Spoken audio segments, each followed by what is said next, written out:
Purple points. It's all about them purple points. They are literally keeping me afloat right now. This time I actually did get the fastest lap overall. In the previous race, I was outsped by the Comets, but the Osiris's had the edge on this one. Now, the number of people who showed up was significantly better than last week, so the series is definitely finding its feet now. With that said, we still had no-shows from 3 people in Division 1. Dr. Peppers, Macy and Crowgamer were eliminated straight away, whereas Charles the King and Iggy had reserves in the forms of You Cheer for Charles, which was possibly the worst decision we all agreed to allow, and Iggy was being driven for by Oshawott Pro, so not too bad of a performance, but unfortunately it wasn't enough, and the pair of them are going down. Still, at least they scored some points, which is ever more important this week. As you can see, all of the points for Division 1 have been given 10 extra points. That's the bonus, that's the reward, and the privilege of being a Division 1 driver. You are scoring far more points than your competitors in the lower divisions from this week forward. So that's why it's ever more important to make sure that you do not end up in that bottom 5, because you will be going down. So big congratulations to Rizodki for the win. Unbelievably, Headshot came from 15th on the grid to find 2nd. I don't know where this guy's come from. I didn't even know he was good, but apparently he's cleaning up at the moment, and Frinker could do nothing to keep up with him. I think he had a few incidents of his own. Headshot was able to hunt down Jakey and basically put in the best comeback drive out of everybody, as Rizodki got the lead relatively early on. I was closing up to Frinker at the end, but I had that spin on near the start line, as you've seen in my highlights video, so that halted my charge. It's interesting to see how the power has shifted, isn't it, in the GTA 5 talent these days. 5 of the top 6 slots here are taken up by perf drivers from the Racing Performances crew. Names like Met Ryan and Sean L having taken absences from GTA, sporadically, ever since the G-Unit quit the game, and some of his long-time friends on the game haven't been racing as much.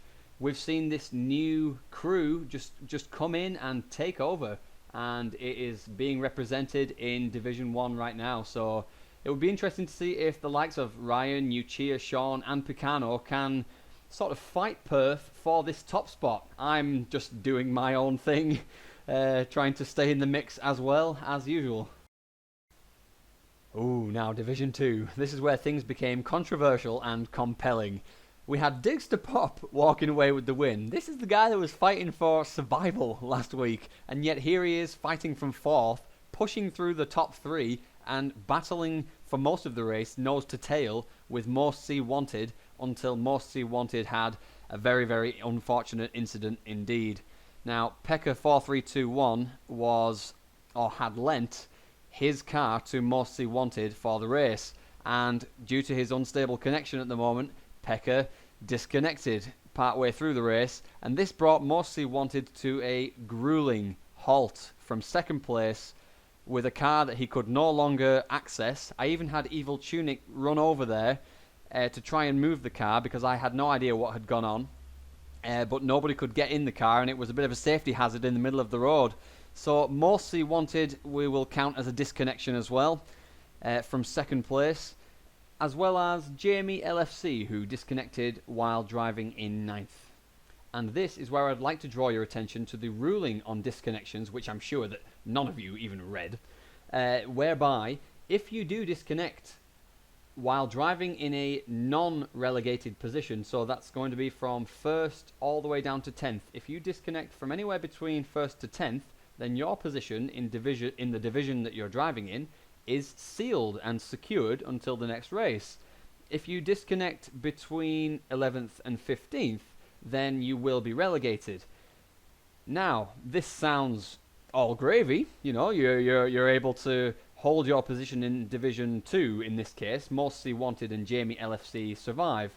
But what effect does this have on the lower divisions? Well, unfortunately, it's going to affect Oracle XR and Truskawek PL, who I'm sure right now thought that they were being promoted, but in fact aren't. Now, I understand that this is a little bit unfair, and this is subject to change for upcoming seasons, but I have received some suggestions that having 5 promotions in each league is too many anyway. So this ruling actually increases the prestige of coming first, second or third, especially in the lower divisions, because you don't know for sure whether you're going to be getting promoted or not. To wrap things up in Division 2 then, we had Miney Temper come in second, despite the fact that his PS4 is currently broken. Well, how did he manage that? Well, that's the benefit of having friends like Picano who are willing to step in and drive for you, starting in 15th, managing to finish second, and getting him the fastest lap, as well as a healthy promotion into Division 1. So that's what friends are for, and I highly recommend trying to organise a replacement driver for you if you think you will be unable to attend any future races. Organise that between yourselves and send me a message, and I'm completely fine with it. Also, congratulations to Nima and Chris D for getting back into Division 1 from which they dropped, and with the small number of points that they have, having only started this week, they will probably be starting on pole in Division 1 for the coming race. So that's a great way to get them straight back into the action. Last but not least, 5th place and the 5th and final promotion goes to Racing Benji. This is the true underdog story. Racing Benji starting in Division 3 last week, moving up to Division 2 and going straight into Division 1 in his 3rd race. Started from the bottom, now my whole team here. Whoa, okay, alright Drake, thanks. Well, the point is he's doing well. On the contrary, 2 drivers who aren't doing so well are Pekka and Felix, both of whom have opted to drop out of Children of the Mountain. So I'm sorry to see them leave, but they both feel that they just don't really feel like playing GTA right now. So let's move on to Division 3 and check out what happened in that race. Well, Picano not only won the race, but scored the fastest lap as well in rather dominant fashion. I was spurring him on towards the end down the microphone, encouraging him to try and beat my fastest lap time, as if he had, he would have scored 10 bonus points for scoring the overall fastest lap in Division 3. Nevertheless, he was just slightly unable to do it in the Zentorno. It wasn't so dominant a victory though, I have to say. Scrazo92 and G-Gamer kept him very honest. It looked more than it was for most of the race because Picano chose to pit so late. But as soon as Picano came out of the pits, they were sharing the same straight. Even Oracle XR was also there, so it really is a shame to see him not get promoted, but I'm sure he'll find success next week. Unfortunately, Senior, Anthony, MB and OG have all been eliminated, along with Guzman as well. I've forgotten to list him. Guzman Mestre is also gone.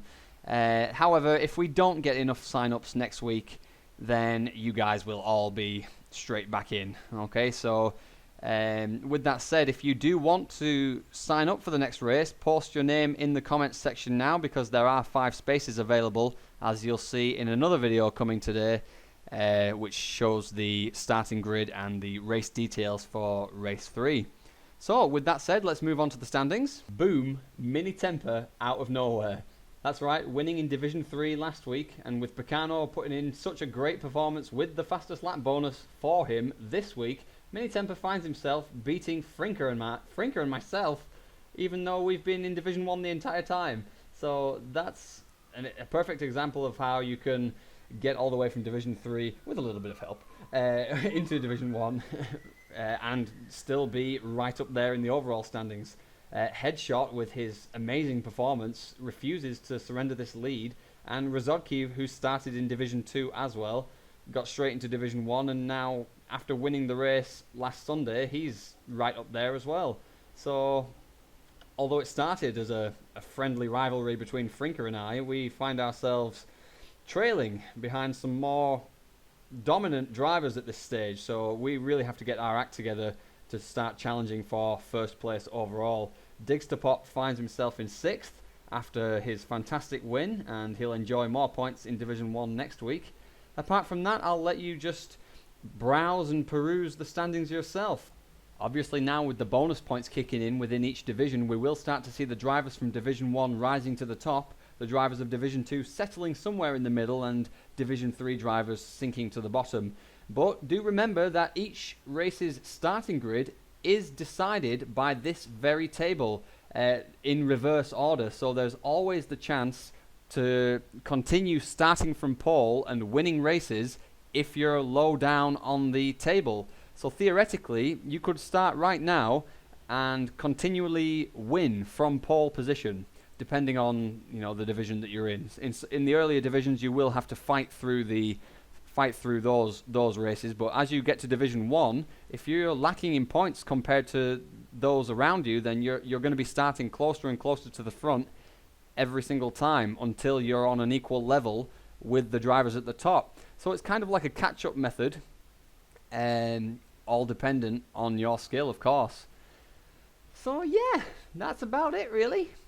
We'll continue to observe how the points pan out with reverse grid starts.